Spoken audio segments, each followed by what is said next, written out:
Shin Megami Tensei 5 was initially announced during the unveiling of the Nintendo Switch at the start of 2017, leaving fans on the edge of their seats ever since. This franchise, which started in 1992, has had a variety of spin-offs that take the style of the game in vastly different ways, of which notably Persona has vastly eclipsed its origins. But that's not to say the main games don't shake up their own formula, each one putting a spin on their traditional RPG roots. So what would Shin Megami Tensei 5, the first SMT game title developed on the Unreal Engine, bring to the table?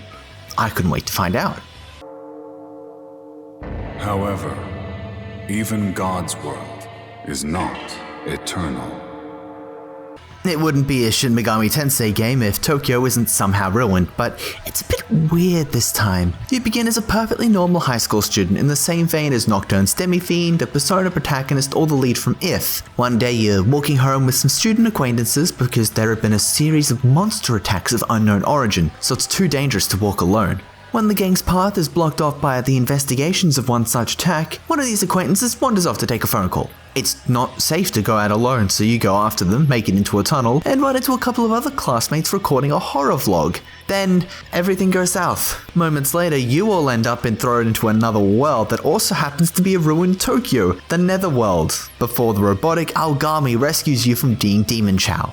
You forge a pact with him, become a Nahobino, whatever that is, which nets you sick demon powers. Finally, you then embark upon a quest to figure out what the hell is going on. In the first 4 main series entries, navigation had a distinctive feel. You controlled a little icon and could enter areas that would allow you to explore in first person for 1 and 2, or third person in 3 and 4. From there, due to being early PS2 and 3DS releases, 3 and 4 had you explore rather confined and more maze-like locations that were a bit boxed in. On the Switch, the Nahobino, with the enhanced physical abilities granted by Aogami, has no such limits. You'll be sliding, dashing, and vaulting your way through the ruins of Tokyo. The game is full of really aesthetically pleasing locations that often reminded me of liminal spaces, coupled with the rather atmospheric or serene background track, and there's some real enjoyment to be had just running through the remnants of the city. And with all sorts of items you can grab, as well as the Meme-Man Collectathon, which will net you glory, a resource you can exchange for passive skills, there's more than enough incentive to investigate each area thoroughly. However, you won't get too far without confronting enemy demons.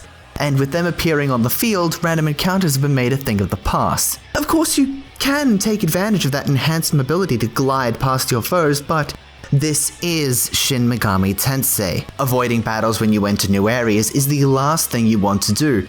Or you'll be like me and go up against a mini-boss that offers you the chance to escape in exchange for a lump of cash. Obviously, so confident in your abilities, you'll laugh at the prospect only to get one-shot by a medium-level fire spell when you decline. Battles use the series' famous press turn system where you have an equal amount of turn icons as the number of present party members. Each action consumes 1 icon, but if you pass your turn, crit an enemy or exploit their weakness, one of the icons will pulsate and last for an extra action. Once your icon is pulsating, any further action will cause it to disappear, but it does mean you can get an extra 4 moves with your turn with careful planning. Though it is worth noting that if you miss outright or strike an element they nullify, drain, or reflect, you'll lose at least 2 icons. This system goes both ways, which means you can practically double your turn rate and minimize enemy actions with careful planning. It does mean a few unlucky critical hits can floor your entire party, but it's your job to reduce the chance of adverse luck by using buffs, debuffs, and ailments. If you can tank them, kill them before they can act, or stop them hitting you entirely, you don't need to worry about an unlucky strike. This all gets backed by some killer battle themes. They're almost all incredibly fantastic, and some non-standard ones exist that capture a really good vibe.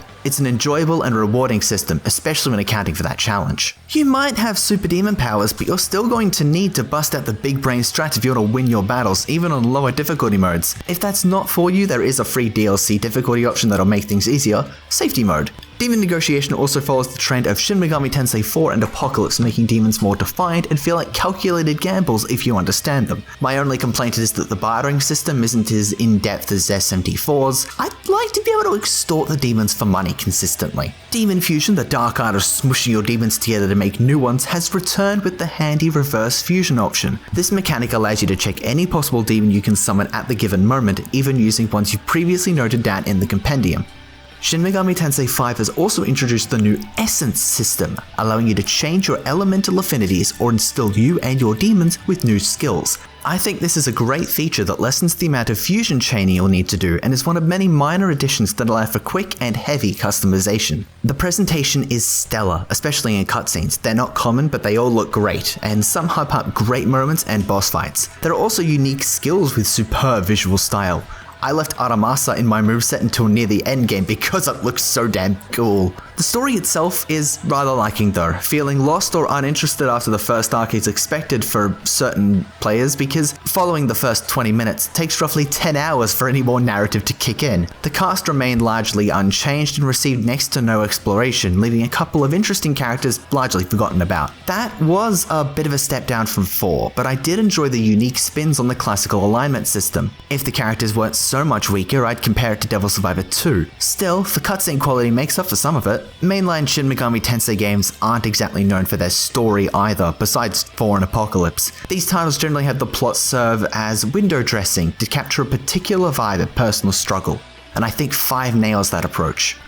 Even without strong narrative backing, Shin Megami Tensei 5 delivers a compelling experience for the entire 60+ hour journey. The game smartly provides the player with core features the series is known for, alongside excelling in its fantastic environments, combat mechanics, and an immaculate soundtrack. Shin Megami Tensei 5 is a natural evolution of this series and a must-play RPG. As a side note, I've got to try and take down the Demi-Fiend DLC when it launches. Now that my demons can learn Freikugel, I might stand a chance. Noisy Pixels are giving Shin Megami Tensei 5 a 9 out of 10. Thank you guys so much for watching. Noisy Pixels is a group dedicated to bringing you guys the best news reviews, previews, and more. Please stick around by subscribing and ringing the bell to stay up to date on all of our future content. As an additional side note, what are your favorite demons and alignments? You know how this goes. S&T games go for the law, neutral, or chaos. Or sometimes there's a weird fourth option, but you know, what do you players generally go for?